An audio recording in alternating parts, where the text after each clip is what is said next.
This video has been made by Psychologica for Aqua, an organisation supporting quality and safety within the NHS.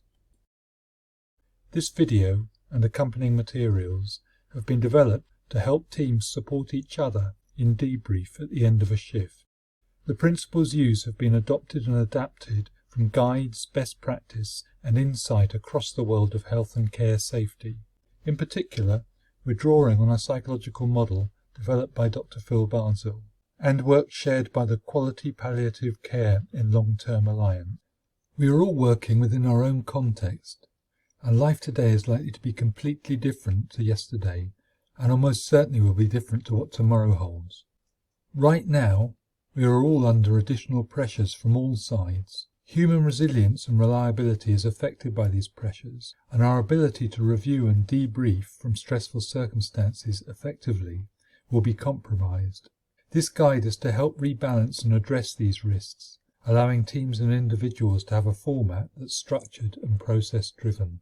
The principles for effective team working require an environment which is psychologically safe.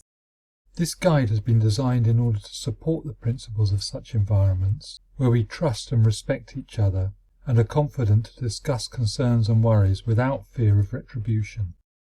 We need to encourage colleagues to speak up and say what they really think and feel, with confidence that they'll be listened to. We all have something to contribute. In caring professions, we need to manage our feelings to allow us to respond to the needs and views of others with compassion and resilience. But the continual exposure to patients' distress, fear, anger and anxiety can result in our feelings and our attitudes and our beliefs becoming changed, affecting the way that we view the world and our own self-worth. This can present as physical, emotional and spiritual exhaustion. It's important to ensure that our mindset as a team is aligned. We all have perspectives that are driven by instinctive biases, and these colour and cloud how we view situations. Under pressure, these sometimes become distorted. Understanding these normal biases helps make us aware and reduce some of these stresses and influences and ensure we're all pulling in the same direction. There's a poster on psychological safety in your support pack. The idea is that this could be printed off at A3 or poster size and placed where it will be available and useful to support debrief sessions and huddles.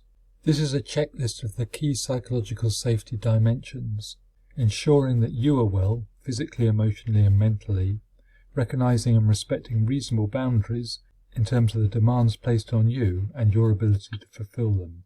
This also helps support the team, ensuring all team members feel accepted, trusted and valued, with mutual support for physical, emotional and mental well-being. This provides a safe space to learn from our experiences and how to make positive changes that we can share with one another. It's also an opportunity to raise concerns regarding issues and risks that need escalating appropriately to make staff and patients safer. And also this is an opportunity for signposting where additional support is already available, or in order to carry out contingency planning by providing information and ways of organising follow-up. If you don't have the support materials available, here are the key psychological safety factors for you to consider. Regarding your mindset, your state of mind, the areas where you're focusing your thinking or your internal self-talk. Is this open to new possibilities, or is this fused in some kind of undermining negative mindset? Are you able to focus on the facts of what are going on, or are your own worries or self-doubts getting in the way? Is this operating at team level? Are you all thinking along the same lines? How are you getting on in terms of managing your emotions? Are there areas where you need to be more flexible within the team? Are your emotions getting in the way, such as anger, compassion fatigue, or guilt about that? How resilient are you feeling? Or are you the one doing all the emotional regulation? Do you need to speak up about it? Are there people that you need to speak with now? Are there team members who are dominating you, or maybe not open to hearing what needs to be said? There is support material to help you in all of these areas, so if you can, please check on the links that have been provided as part of this pack. There's general guidance available on how best to structure effective debrief huddles. The input approach is included in the support pack. This suggests an appropriate introduction to explain the process and provide ground rules. Next comes a sharing of thoughts and concerns. The psychological safety questions will fit in here. Then identification of what's needed regarding responses, actions, or additional support, etc.